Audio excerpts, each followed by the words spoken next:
ዛሬ ቴህራን በድጋሚ በድንጋጤ ማዕበል ተመታለች።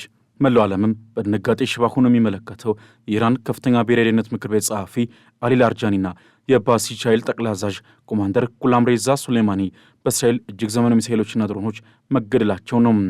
ዛሬ ኢራን በአንድ ቀን በአንድ ጠዋት የስርዓቱን ሁለት የተለያዩ ነገር ግን እጅግ ወሳኝ ምሰሶች አታለች። በአንድ በኩል የስርዓቱ አንጎል ተብሎ የሚታወቁት የፖለቲካው ተኩላ የዲፕሎማሲው ሊቅ አሊ ላርጃኒ፣ በሌላ በኩል ደግሞ የስርዓቱ ጡጫ የጎዳና ላይ ኃይሉ በሚሊዮን የሚቆጠሩ የበጎ ፈቃደኛ ሚሊሻዎች አዛዥ የባሲጅ ኃይል ዋና አዛዥ ጀኔራል ጉላምሬዛ ሱሌማኒ፣ ሁለቱም በአንድ ቀን በተቀናጀ ጥቃት ተገድለዋል።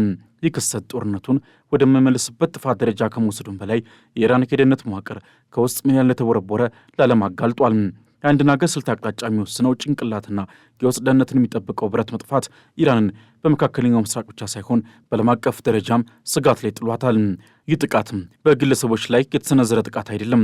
ይህ በራሱ በኢራን እስላማዊ ሪፐብሊክ ህልውና ላይ የተሰነዘረ የመጨረሻው የማስጠንቀቂያ ጥይት ይመስላል። የስርዓቱን የማሰብ አቅምና የማስገደድ አቅም በአንድ ጊዜ ሽባ የማድረግ ሙከራ ነው። ይህ እንዴት ሊሆን ቻለ? እነዚህ ሁለት ግዙፍ ሰዎች እነማን ነበሩ? ሞታቸውስ በጦርነት ውስጥ ያለችው ኢራንን ወደ የትኛው መንገድ ይከታታል? አሊ ላርጃኒን ለመረዳት የኢራንን ውስብስብ የፖለቲካ መድረክ መረዳት ግድ ይላል። አሊ ላርጃኒ ማለት ለኢራን ተራ ፖለቲከኛ አልነበሩም። እርሳቸው የሪፐብሊኩ ስልታዊ አርኪቴክትና የአያቶላዎች ቀኝ እጅ ነበሩ። አሊ ላርጃኒ የተወለዱት እንደ አውሮፓውያን አቆጣጠር በ1957 በኢራቅ ቅድስት ከተማ ናጃፍ ውስጥ ቢሆኑም ቤተሰቦቻቸው የኢራን ከፍተኛ ሃይማኖት መሪዎች ነበሩ። አባታቸው አያቶላህ ሚርዛ ሐሽም አሞሊ በሺዓ ዓለም እጅግ የሚከበሩ ሊቅ ነበሩ። እርሳቸው የስርዓቱ አንደኛው ምሰሶ ከሆኑትና የላርጃኒ ስርወ መንግስት በመባል ከሚታወቀው እጅግ አያል ቤተሰብ የወጡ ናቸው። አባታቸው ታላቅ አያቶላህ ነበሩ። ወንድሞቻቸው ደግሞ የፍትህ አካሉንና ሌሎች ቁልፍ ተቋማትን ሲመሩ የነበሩ ናቸው። ነገር ግን አሊ ላርጃኒ ከቤተሰባቸው ስም በዘለለ የራሳቸው ማንነት ነበራቸው። ላርጃኒ በሂሳብና በኮምፒውተር ሳይንስ ከመመረቃቸው ባለፈ በምዕራቢያን ፍልስፍና በተለይም በኢማኑኤል ካንት ፍልስፍና ላይ ጥልቅ እውቀት የነበራቸው ፈላስፋው ፖለቲከኛ በመባል ይታወቁ ነበር። ይህ የአእምሮ ጥልቀትም በኢራን ፖለቲካ ውስጥ ከሌሎች የሚለያቸውና ለስርዓቱ ልዩ ሀብት እንዲሆኑ አስችሏቸዋል። የላርጃኒ አገልግሎት ሰፊና ዘርፈ ብዙ ነበር። በወጣትነታቸውም በኢራን ኢራቅ ጦርነት ወቅት የአብዮት ጠባቂዎች ጓድ ውስጥ ከፍተኛ አዛዥ ሆነው አገልግለዋል። ይህ ከሀገሪቱ ጦር ኃይል ጋር ጠንካራ ግንኙነት እንዲፈጥሩ ማስችሏቸዋል። በኢራን አብዮት ማግስት ወደ ወታደራዊ መስመር በመግባትም በአብዮታዊ ዘብ ኃይሉ IRGC ውስጥ በከፍተኛ የሥልጣን እርከኖች አገልግለዋል። ከዚያም የኢራን ብሔራዊ ቴሌቪዥንና ራዲዮን ለ10 ዓመታት በመምራት የሥርዓቱን ፕሮፓጋንዳና ርዕዮተ ዓለምም በሕዝቡ ልብ ውስጥ እንዲሰርጽ ትልቅ ሚና ተጫውተዋል። ምናልባትም በዓለም አቀፍ ደረጃ በሰፊው የሚታወቁበት ሚና ግን የብሔራዊ ደህንነት ከፍተኛ ምክር ቤት ጸሐፊና ዋና የኒውክሌር ተደራዳሪ በነበሩበት ጊዜ ነው። ከምዕራቢያን ኃይሎች ጋር በኢራን የኒውክሌር ፕሮግራም ዙሪያ ሲደራደሩ የነበሩት ዋነኛው ሰው እርሳቸው ነበሩ። በድርድር ጠረጴዛ ላይ ያላቸው ብስለት፣ የዲፕሎማሲ ቋንቋ ችሎታቸውና ስትራቴጂካዊ አስተሳሰባቸው ለኢራን ብዙ ጊዜና ጥቅምን አስገኝቶላታል። ላርጃኒ በኢራን ፖለቲካ ውስጥ ለ12 ዓመታት የተወካዮች ምክር ቤት ወይም መጅሊስ አፈ ጉባኤ ሆነው በማገልገልም የተወካዮች ምክር ቤት አፈ ጉባኤ ሆነው በማገልገልም በአክራሪዎችና በለዘብተኞች መካከል እንደ ድልድይ ሆነው ሲያገለግሉ የኖሩ ሰው ነበሩ። በተለይም የኢራን የኒውክሌር ድርድር ዋነኛ ተዋናይና የብሔራዊ ደህንነት ምክር ቤት ጸሐፊ በመሆን ከአሜሪካና ከአውሮፓ ጋር የሚደረጉ ምስጢራዊ ውይይቶችን በበላይነት ይመሩ ነበር። በዚህ ጊዜ ውስጥም በተለያዩ የፖለቲካ አንጃዎች መካከል እንደ ድልድይ ሆነው በማገልገል ከጽንፈኛው ሃርድ ላይነሮች ጋር ሲስማሙ ከለውጥ አራማጆች ጋርም መነጋገር የሚችሉ ፕራግማቲስት ወግ አጥባቂ በመባል ይታወቁ ነበር። ላርጃኒ ለአያቶላህ አሊ ካሜኒ የቅርብ አማካሪና የስርዓቱ ችግር ፈቺ ነበሩ። አንድ የፖለቲካ ወይም የዲፕሎማሲ ችግር ሲፈጠር ስርዓቱ መፍትሄ ለማግኘት ፊቱን የሚያዞረው ወደ ላርጃኒ ነበር። እርሳቸው የስርዓቱን የረጅም ጊዜ ሉና ለማስጠበቅ አንዳንድ ጊዜም ከጽንፈኛ ርዕዮተ ዓለም ይልቅ ተግባራዊ መፍትሄዎችን የሚመርጡ ሰው ነበሩ። የተለያዩ መገናኛ ብዙሃን እንደዘገቡት ከሆነ ላርጃኒ የተገደሉት በቴህራን በከፍተኛ ጥበቃ ስር በሚገኝ አንድ ምስጢራዊ የደህንነት ቢሮ ውስጥ ከከፍተኛ ወታደራዊ መሪዎች ጋር ስብሰባ ላይ ያሉ ነው። የእስራኤል የደህንነት ተቋም ሞሳድ የላርጃኒን የደቂቃ እንቅስቃሴ በሳተላይትና በውስጥ ሰላዮች በመከታተል አድራሻቸውን ለአየር ኃይሉ አሳልፎ ሰጥቷል። የእስራኤል F-35 የጦር አውሮፕላኖች ራዳር ሳይለየው ሕንፃውን በባንከር ባስተር ሚሳኤል በመምታት ላርጃኒና አብሯቸው የነበሩትን አማካሪዎች መግደላቸው ተሰምቷል። የላርጃኒ መገደል ኢራን ቀጣዩን ወታደራዊና ፖለቲካዊ እርምጃዋን እንዴት ማቀድ እንዳለባት ግራ እንድትጋባ አድርጓታል። ምክንያቱም የእርሳቸውን ያህል ብልሃትና ዓለም አቀፍ ግንኙነት ያለው ሌላ ሰው በስርዓት ውስጥ ማግኘት እጅግ አዳጋች ነው። በዚህም እንዲያለውን ጭንቅላት ማጣት ለኢራን ትልቅ ስብራት ሆኗል እየተባለ ነው። የላርጃኒ ግድያ ዜና ከተሰማ ጥቂት ሰዓታት በኋላ ሌላ አስደንጋጭ ዜና ቴህራን አናወጠ። የባሲጅ ኃይል ዋና አዛዥ ጀነራል ጎላምሬዛ ሶሌማኒ በዋና መስሪያ ቤታቸው ውስጥ በደረሰ ከባድ ፍንዳታ ተገደሉ። ጀነራል ሶሌማኒና አሊ ላርጃኒ ፍጹም ተቃራኒ ሰዎች ነበሩ። ላርጃኒ ፖለቲከኛና ዲፕሎማት ሲሆኑ ሶሌማኒ ደግሞ ወታደርና የጎዳና ላይ ሰው ነበሩ። እርሳቸው የሚመሩት የባሲጅ ኃይል የኢራን እስላማዊ ሪፐብሊክ የጀርባ አጥንት ነው። ባሲጅ በሙሉ ስሙ ሚሮዬ ወቃውማት ባሲጅ በሚሊዮን የሚቆጠሩ በጎ ፈቃደኛ አባላት ያሉት ፓራሚሊታሪ ድርጅት ነው።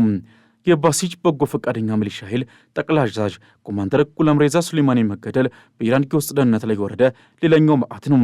ባሲጅ ማለት ለኢራን አገዛዝ የህልውና ጋሻ ነው። በሚሊዮኖች የሚቆጠሩ አባላት ያሉት ይህ ኃይልም ማንኛውንም የውስጥ ተቃውሞ በኃይል የመጨፍለቅ ርዕዮተ ዓለሙን የማስጠበቅና በጦርነት ወቅት ደግሞ የሰው ማዕበል ሆኖ ግንባር የመዝመት ኃላፊነት ያለበት ድርጅት ነው። ኮማንደር ሱሌማኒም ይህን ግዙፍ ኃይል ከሐምሌ 2019 ጀምሮ በበላይነት ሲመሩ የነበሩ ሲሆን እርሳቸው ማለት የአብዮታዊ ዘብ ጦር በህዝብ ውስጥ የዘረጋው ረጅም እጅ ነበሩ። ሱሌማኒ በኢራን ኢራቅ ጦርነት ወቅትም ታላቅ ጀግንነት ያሳዩና ከዚያም በተለያዩ የኢራን ክፍለ ሀገራት የአብዮታዊ ዘብ አዛዥ በመሆን ያገለገሉ አንጋፋ ወታደር ነበሩ።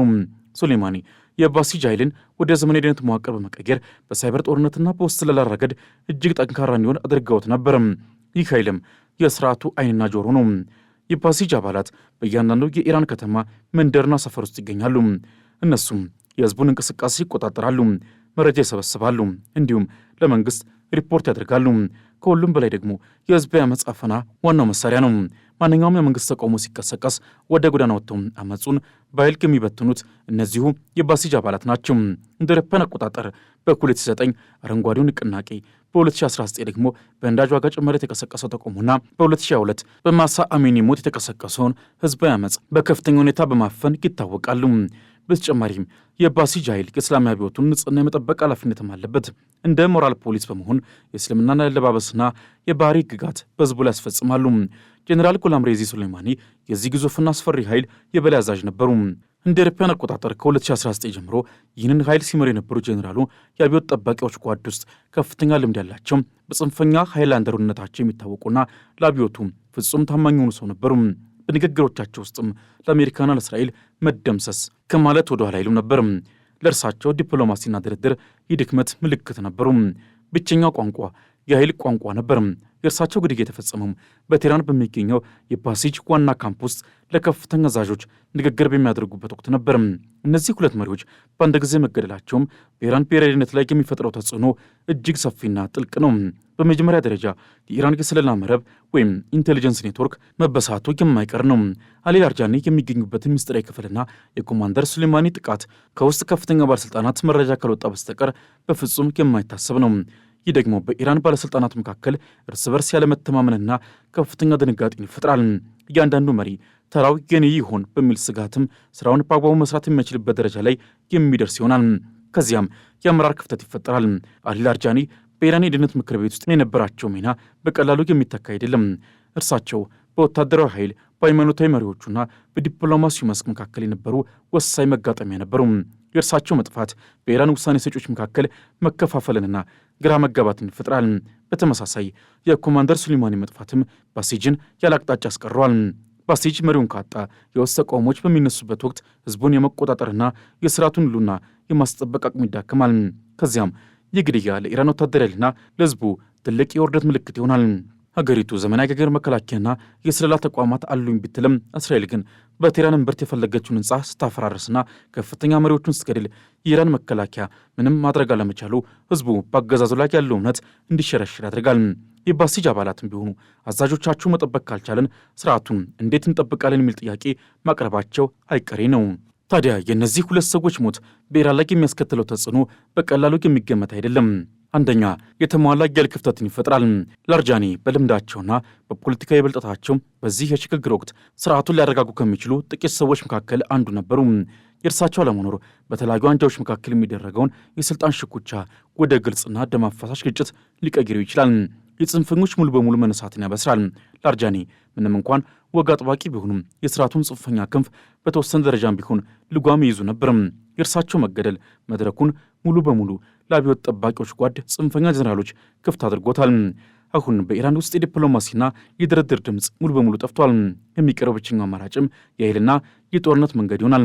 ሌላው የውስጥ ደህንነት መዋቅር እንዲፈራረስ ያደርጋል። የባሲጅ ኃይል አዛዥ ጎላም ሬዛ ሱሌማኒ መገደልና የድርጅቱ አመራር መመታት የስርዓቱን የውስጥ ቁጥጥር አቅም ክፉኛ ያዳክሟል።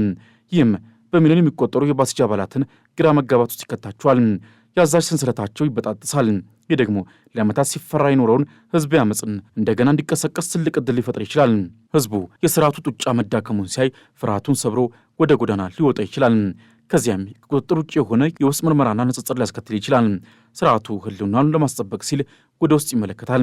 ከዳተኞቹ እነማን ናቸው የሚለው ጥያቄም ከዚህ በፊት ታይቶ የማይታወቅ የፍተሻ የስርና የግድያ ማዕበልን በአብዮት ጠባቂዎች ጓድ፣ በደህንነት መስሪያ ቤቶችና በፖለቲከኞች መካከል ሊያስከትል ይችላል። በተለያዩ ዓለም አቀፍ የመገናኛ ብዙሃን የወጡ መረጃዎች እንደሚያሳዩትም ይህ ዘመቻ አሜሪካና እስራኤል በጋራ ያቀዱት የአመራር መዋቅርን የመገነጣጠል ስልት አካል ነው። እስራኤል እነዚህ መሪዎች የገደለችው ኢራን አጸፋዊ እርምጃ ለመውሰድ የምታደርገውን ዝግጅት ለማስተጓጎልና የአገሪቱን የትዕዛዝ ሰንሰለት ለመበጣጠስ በማለም እንደሆነ ይነገራል። የአሜሪካው ፔንታጎንም ቢሆን ስለ ጥቃቶቹ በዝርዝር ባይገልጽም ኢራን ጥቃቷን ካላቆመች ከፍተኛ መሪዎቿ ዋጋ መክፈላቸውን ይቀጥላሉ በማለት ለድርጊቱ እውቅና ሰጥቷል። አሁን ትልቁ ጥያቄ ኢራን ለዚህ ከባድ ኪሳራ ምን አይነት ምላሽ ሰጥ ይሆን የሚለው ነው። የላርጃኒና የሱሌማኒ ደም በቴህራን ጎዳናዎች ላይ ሲፈስ የኢራን አብዮታዊ ዘብ እስካሁን ግድያዎቹን በይፋ ባያረጋግጥም ጥቃቶቹን አጠናክሮ እንደሚቀጥል እየገለጸ ነው። ኢራን በቀጣይ የምትወስደው የአጸፋ እርምጃም የጦርነቱን ቀጣይ አካሄድ እንደሚወስን ከወዲሁ በስፋት እየተነገረ ይገኛል። የሆርሙዝ ወሽመጥ መዘጋት በቀጣይ ተጠናክሮ ይቀጥላል የሚሉ ግምቶች ሲበዙ በገለፍ ሀገራት ላይ የሚወሰዱ ጥቃቶችም ይጠበቃሉ። ኢራን እንደ ከዚህ ቀደሞቹ አሁን መሪዎቹን ትተካለች ተብሎ የሚጠበቅ ሲሆን ነገር ግን በእስራኤልና አሜሪካ ጥቃቶች ተገድለዋል የተባሉትን ጉምቱ መሪዎች በአቅምም ሆነ በልምድ አልፎ ተርፎም በሰሜኔት ይተካሉ ተብሎ አይጠበቅም። ይሁንና ኢራን ለእያንዳንዱ የጦር መሪዎቿ ተተኪ ማዘጋጀቷ ሲነገር ቆይቷል። ኢራን ጠላቶቿን የምታጠፋበትን የትግል ጥንካሬና አይበግሬነት ኃይል ከእነዚህ መሪዎቿ ደም ታገኛለች ተብሎ እንደሚጠበቅም እየተሰማ ነው። በቀጣይ ቀናት የሚሾሙ ተተኪዎች ማን ሊሆኑ ይችላሉ? እነርሱስ ከእስራኤል ገዳይ ሚሳኤሎች ሊያመልጡ ይችላሉ የሚለው የዓለም ትልቁ ጥያቄ ሆኗል። ነገር ግን አንድ ነገር ግልጽ ነው። አሊ ላርጃኒም ሆኑ ጎላም ሬዛ ሱሌማኒ ወደ መቃብር ይዘው የሄዱት የኢራንን ግዙፍ ስልታዊ ምስጢርና የውስጥ ደህንነት ዋስትናን ጭምር ነው። ለዛሬ በዚሁ አበቃን። በሚቀጥለው ጊዜ እስክንገናኝ ድረስ ሰናይ ጊዜ ይሁንላችሁ።